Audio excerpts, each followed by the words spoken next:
Hello guys, कैसे हो आप सब। Welcome to my channel aesthetic science. जो न्यू है उनका वेलकम और जो पुराने हैं उनका थैंक यू। आज हम करेंगे third problem of Newton's law of motion. तो आज का प्रॉब्लम है apparent weight of a person in a lift और एन एलिवेटर। मीन्स कि अपीयरेंट वेट बताना है हमने एक पर्सन का एक लिफ्ट के अंदर या तो एक एलिवेटर। ठीक है, लिफ्ट का दूसरा नाम एलिवेटर है। ओके, तो स्टार्ट करते हैं। बहुत ही इजी टॉपिक है और इम्पॉर्टेंट भी है, तो आप इसे अच्छे से सुनना। सबसे पहले हम बताएंगे कि वेट क्या होता है। कुछ नहीं है, ये सिर्फ आप देखो, एक ना लिफ्ट है। ठीक है, लिफ्ट के बीच में एक वेइंग मशीन रखी हुई है जिससे हम किसी का वेट पता करते हैं। ये हमारी होगी वेइंग मशीन। ठीक है, तो इसी के ऊपर एक पर्सन खड़ा है या कोई ऑब्जेक्ट पड़ा हुआ है। ठीक, तो लिफ्ट का जो ये बंदे का नॉर्मल रिएक्शन, जो इंसान का वेट है mg, वो नीचे आ रहा है। mg कोई रट्टा की चीज़ नहीं है। mg मीन्स क्या है, हम क्या पढ़ते हैं, मास इनटू एक्सेलरेशन होता है ना कोई भी फोर्स का। तो यहाँ पे एक्सेलरेशन ड्यू टू ग्रेविटी लग रहा है, इसीलिए एक ही जगह पे आया है g। ठीक है, जी कुछ नहीं है, एक्सेलरेशन ड्यू टू ग्रेविटी ही है। और ये वेट फोर्स ही है एक। ठीक है ना, वेट एक फोर्स है जो नीचे की तरफ लग रही है। कोई भी इंसान अगर सपोज खड़ा है तो उसका वेट नीचे की तरफ लग रहा है, तो ये वही आदमी का वेट नीचे की तरफ लग रहा है। और जो हमने न्यूटन्स के थर्ड लॉ पे पढ़ा है, every action there is equal and opposite reaction. अगर ये इंसान अपना वेट नीचे की तरफ लगा रहा है तो बदले में वेइंग मशीन ने क्या करना है, उसको एक ऑपोजिट रिएक्शन देना है। ठीक है ना, जिसे हम आर से डिनोट कर देंगे। और जो हमारा वेट है वो तो W is equal to mg आ जाएगा।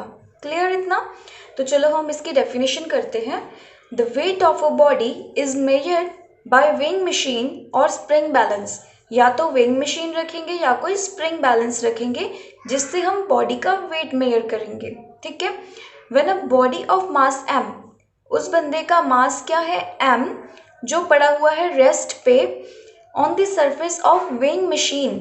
वेइंग मशीन की सरफेस पे वो बस खड़ा है एकदम।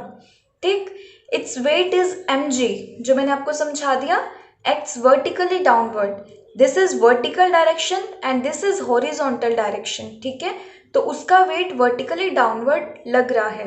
ठीक, अब बच्चे क्वेश्चन आ जाता है कि व्हाट इज अपीयरेंट वेट।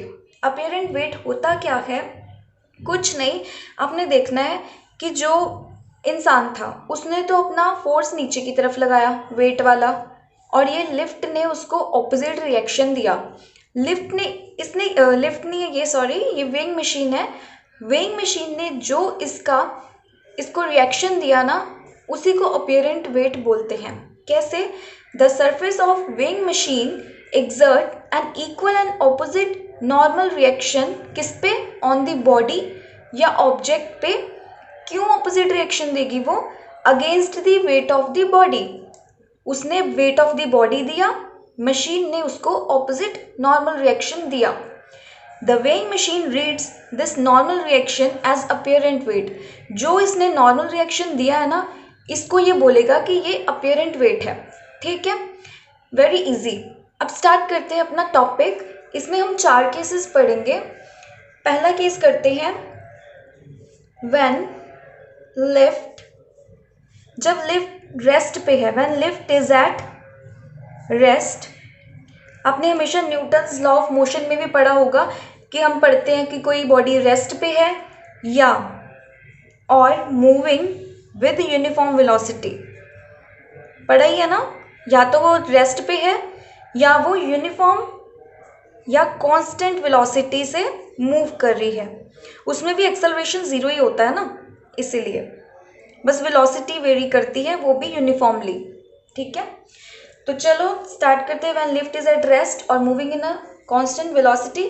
तो बच्चे, जब एक लिफ्ट है, ठीक है, उसमें पर्सन खड़ा है, इसका वेट mg नीचे लग रहा है और ऑपोजिट रिएक्शन कौन सी जा रही है, r, नॉर्मल रिएक्शन। ठीक है, तो यहाँ पे आपकी एक्सेलरेशन क्या है, जीरो। कुछ भी चीज, एक्सेलरेशन का मतलब क्या होता है? चलना, मूव करना, वेलोसिटी जब लगती है तब। यहाँ पे तो कोई वेलोसिटी नहीं लग रही क्योंकि ये लिफ्ट किस पे है? रेस्ट पे, इसीलिए वो एक्सेलरेट ही नहीं हो पा रहा, इसीलिए एक्सेलरेशन जीरो आ गया। एक्सेलरेशन जीरो है तो ये दोनों, बस यही दो फोर्सेस लग रही हैं। R is apparent weight and M G is जो उस इंसान का वेट है वो।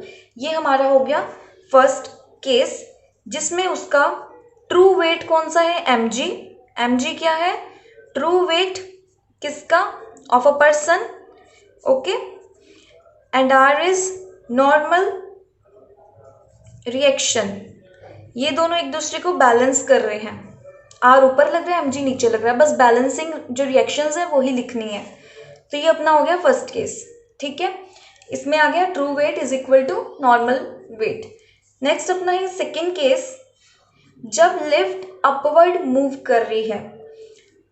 लिफ्ट है, डायग्राम्स आपने हर बार बनाने हैं, जैसे यहाँ पे ये बनाना, ये मत बनाना। यहाँ पे सिर्फ आप लिख देना कि वो ऊपर जा रहा है रिएक्शन और mg वेट नीचे आ रहा है, जहाँ जो आपने यहाँ पे डिस्कस कर लेना है। ठीक, नेक्स्ट आपने बनाना है एक बॉक्स सा, दिस इज एलिवेटर एंड ये आपका पर्सन हो गया जिसका वेट तो हमेशा हमेशा नीचे ही लगना है, रिएक्शन हमेशा ऊपर लग रही है। ठीक है, अब क्या हो रहा है सेकेंड केस में? व्हेन लिफ्ट एक्सेलरेट, एक्सेलरेट मतलब वो चल रही है अपवर्ड की तरफ। अब बच्चे हमने हॉर्स कार्ट का भी किया था, उसमें क्या था? वेट तो भारी है, ठीक है, अब ये कहाँ एक्सेलरेट हो रहा है? ऊपर की तरफ। ऊपर की तरफ कौन सा रिएक्शन लिखा है मैंने? आर। वेट mg नीचे की तरफ लिखा है, ध्यान से सुनो, ऊपर लिखा है आर। अगर ये अपवर्ड एक्सेलरेट कर रही है तो कौन बड़ा होगा? आर।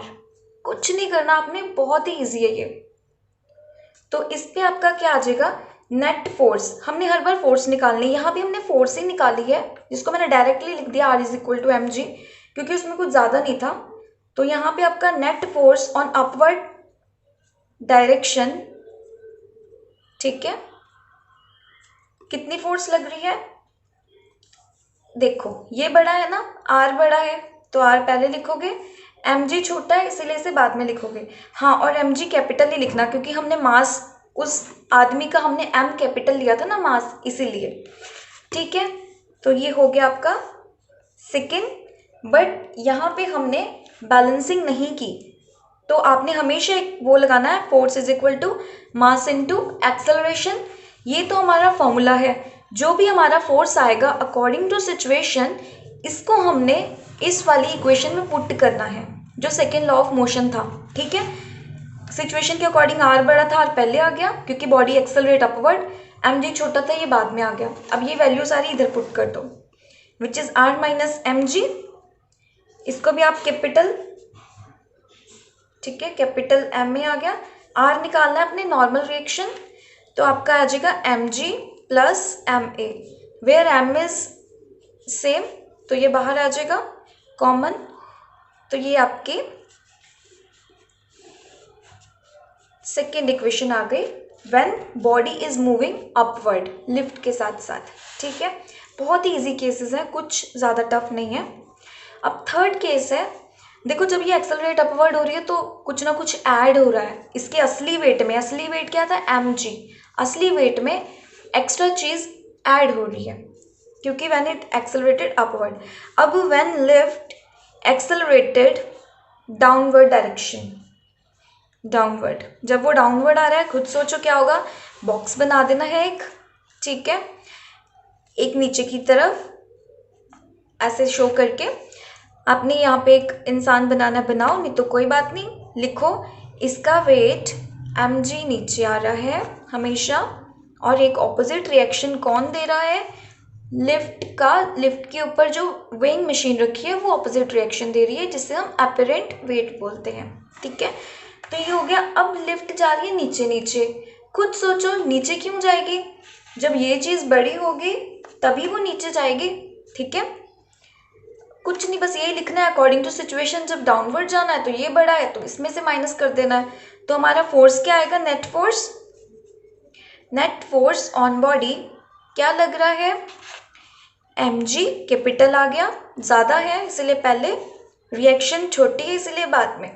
फिर दोबारा क्या करना है, force is equal to mass into acceleration from second law. ठीक है, किसका लॉ, न्यूटन्स सेकेंड लॉ।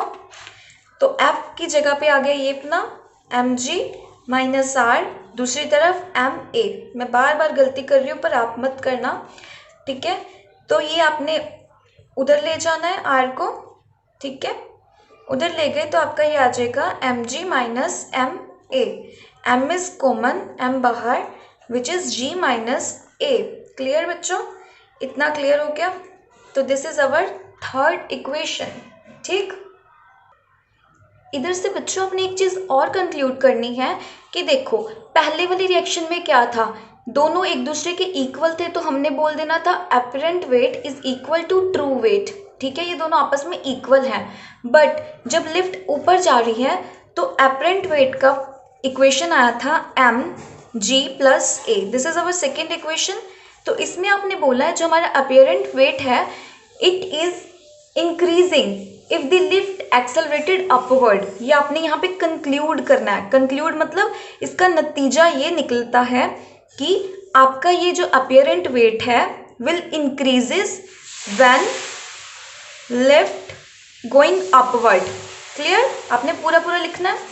इधर मैं लिख देती हूँ, इधर आपका कंक्लूजन क्या निकलता है, कंक्लूजन, ठीक है, अवर अपीयरेंट वेट क्या है,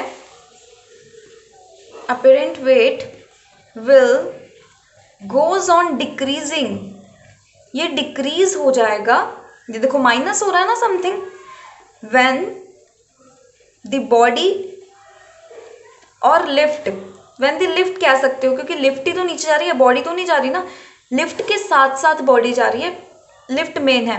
when the lift accelerated downward, जब लिफ्ट नीचे जा रही है तो अपरेंट वेट में से कुछ माइनस हो रहा है, it means it will goes on decreasing. ठीक है, तो अब करते हैं अपना fourth case which is when lift falls freely. ये केस कब हो सकता है, सपोज लिफ्ट है, उसकी कोई वायर खराब हो चुकी है, कोई वायर कट गई है या कुछ भी प्रॉब्लम है, तो लिफ्ट ने फटाफट खुद ही फॉल करना है, गिरना है। क्यों गिरना है, बिकॉज ऑफ ग्रेविटी। हमारी ग्रेविटी फोर्स क्या करती है, वो नीचे खींचती है किसी भी चीज़ को, उसी की वजह से हम धरती पे सही से खड़े हो पाते हैं। अगर आप स्पेस में जाओगे ना तो उड़ते ही रहते हैं इंसान वहाँ पे, ठीक है। तो इसीलिए ग्रेविटी का काम है कोई भी चीज़ को नीचे खींचना। अब इसकी वायर हो गई टूट गई है, ठीक है, तो अर्थ ने क्या करना है, ग्रेविटी ने उसको अपनी तरफ खींचना है। तो व्हेन लिफ्ट फॉल्स फ्रीली, ठीक है, तो इसमें थ्योरी लिख देना आप सब कुछ कि जब नीचे गिरेगी जैसे भी है। उसके बाद इस केस में क्या होगा, आपने वैसे ही लिफ्ट बना लेनी है, ऐसे बना सकते हो, या जो मैं पहले बॉक्स वाला बना रही थी वैसे भी बना सकते हो। तो इसमें आपको हमेशा पता है वेट ऑफ द बॉडी कहाँ लगेगा, mg नीचे, रिएक्शन लगेगा ऑपोजिट डायरेक्शन पे, जो देगा हमारा वेइंग मशीन।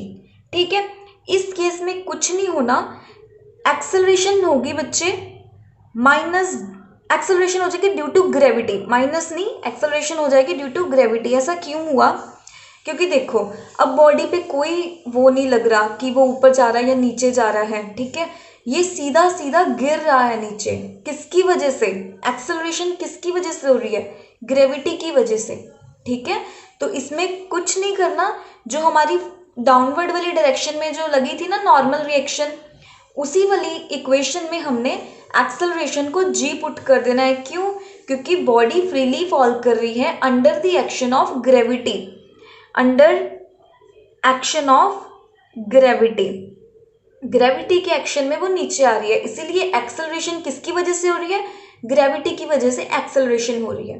ठीक है, तो हमारा इक्वेशन था, आप लिख दोगे फ्रॉम थर्ड इक्वेशन, डाउनवर्ड वाला, जब लिफ्ट नीचे आ रही है, लिफ्ट जब गिरेगी तो नीचे ही गिरेगी ना, इसलिए हमने ये वाली इक्वेशन यूज़ की है, ऊपर वाली यूज़ नहीं की। तो माइनस जी ये पहले ही था।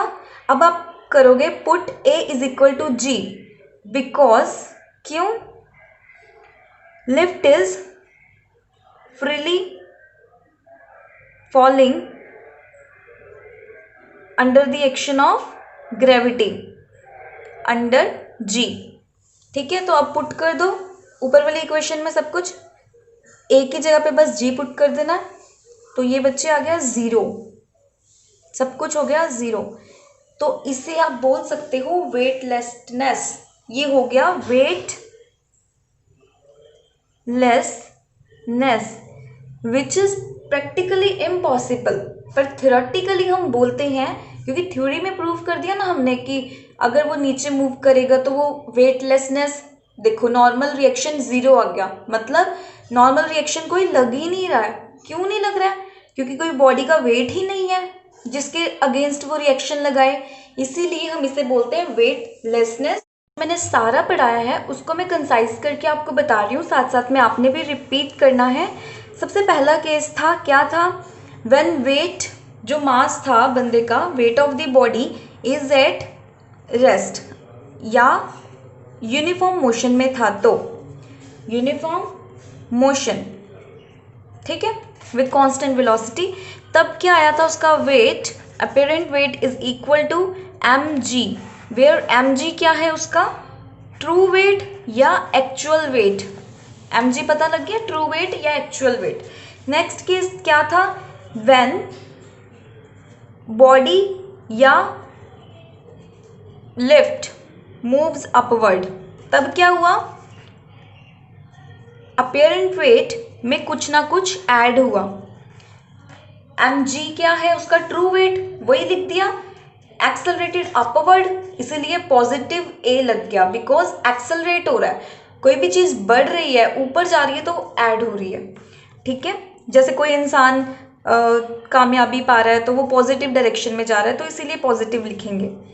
व्हेन बॉडी मूव्स डाउनवर्ड, जब कोई बंदा नीचे गिरेगा तो ऑब्वियसली हम नेगेटिविटी शो करेंगे कि वो नेगेटिव डायरेक्शन में जा रहा है, तो दिस इज -a, ओके।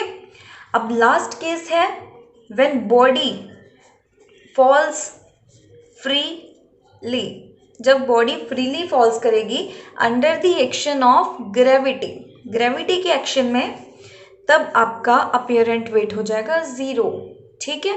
तब आपका कोई जोर नहीं चलेगा, जब ग्रेविटी ने काम कर लिया तो अपीयरेंट वेट हो गया 0। आई होप गाइज आपको मेरा वीडियो समझ आया होगा। अगर आपको मेरा वीडियो समझ आया है तो प्लीज़ मेरी वीडियो को लाइक करें, मेरे चैनल को सब्सक्राइब करें और बेल आइकन पे प्रेस करना बिल्कुल ना भूलें। Thank you so much.